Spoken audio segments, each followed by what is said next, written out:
It's not an accident that the axiomatic Western individual is someone who was unfairly nailed to a cross and tortured. It's like, yes, right, exactly. So what do you do about that? Well, I thought about that for a long time too. It's like, well, you don't get together in a damn mob, because all that does is allow you to be as horrible as you could possibly imagine and suffer from none of the consequences. That's a bad idea. So how about we don't do that? Well, there's a deep idea in the West too. It's like, pick up your damn suffering and bear it and try to be a good person so you don't make it worse. Well, that's a truth. You know, I read a lot about the terrible things that people have done to each other. You just cannot even imagine it. It's so awful. So you don't want to be someone like that. Now, do you have a reason to be? Yes. You have lots of reasons to be. God, there's reasons to be resentful about your existence. Everyone you know is going to die. You know, you too. And there's going to be a fair bit of pain along the way, and lots of it's going to be unfair. It's like, yeah, no wonder you're resentful. It's like, act it out and see what happens.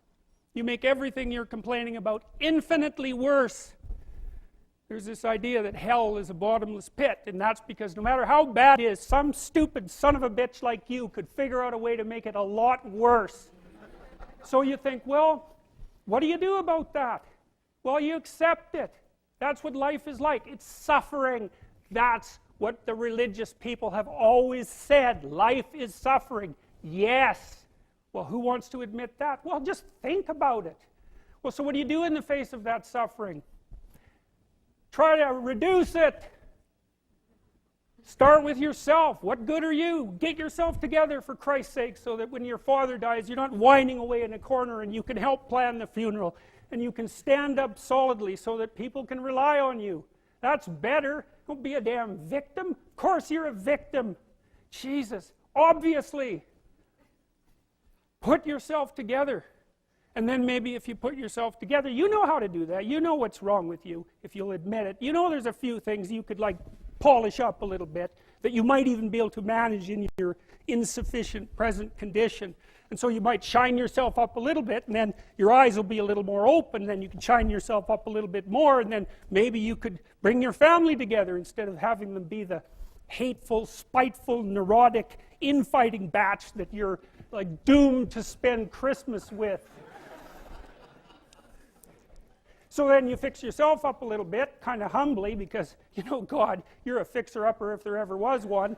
And then you got to figure out, well, can you figure out how to make peace with your idiot brother? And probably not, because he's just as dumb as you, so how the hell are you going to manage that?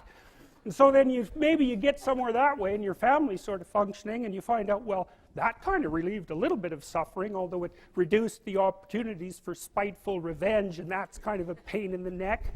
And so then you get your family together a little bit, and you're a little clued in then, at least a bit, because you've done something difficult that's actually difficult. You're a little wiser, and so then maybe you could put a tentative finger out beyond the family and try to change some little thing without wrecking it.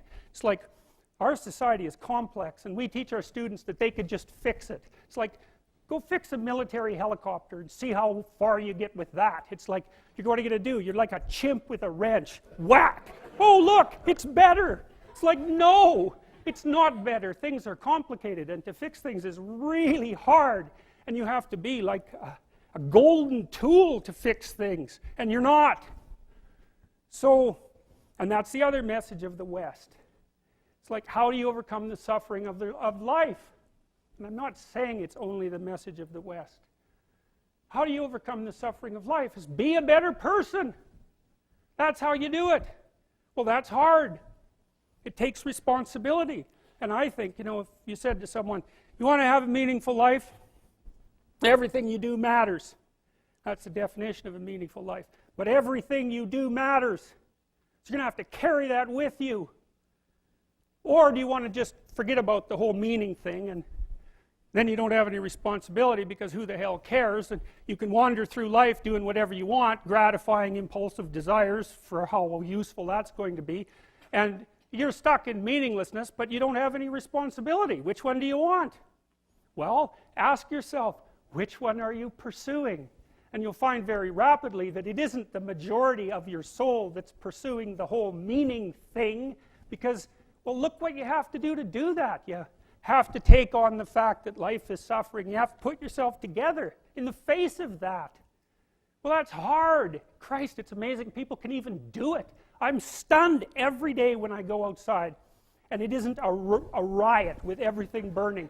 Because really, God, you talk to people, it's like, I knew this guy, he'd been in a motorcycle accident and it really ruined him, and he was like a linesman, you know, working on the power, and he was working with someone who had Parkinson's disease, and they had complementary inadequacies, and so two of them could do the job of one person, and so they're out there fixing power lines in the freezing cold, despite the fact that one was 3/4 wrecked with a motorcycle accident and the other one had Parkinson's. It's like, that's how our civilization works. It's like, there's all these ruined people out there, they've got problems like you can't believe.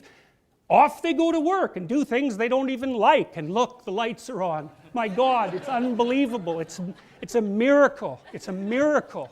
And we're so ungrateful. College students, the postmodern types, they're so ungrateful. You know, they don't know that they're surrounded by just a bloody miracle. It's a miracle that all this stuff works. That all you crazy chimpanzees that don't know each other can sit in the same room for 2 hours sweltering away without tearing each other apart, because that's what chimps do. So, anyways, so what happened? Well, I made some videos and I got to the bottom of some things, at least as far as I can tell, so I told you what the bottom is, and then I've got this idea about what you might do about it, which isn't my idea. It's not my idea. It's an old idea. It's far older than Christianity. It's old. It's the oldest story of mankind. Get yourself together. Transcend your suffering. See if you can be some kind of hero. Make the suffering in the world less. Well, that's the way forward, as far as I can tell, if there is any way forward. And that's what's under assault by the postmodernists.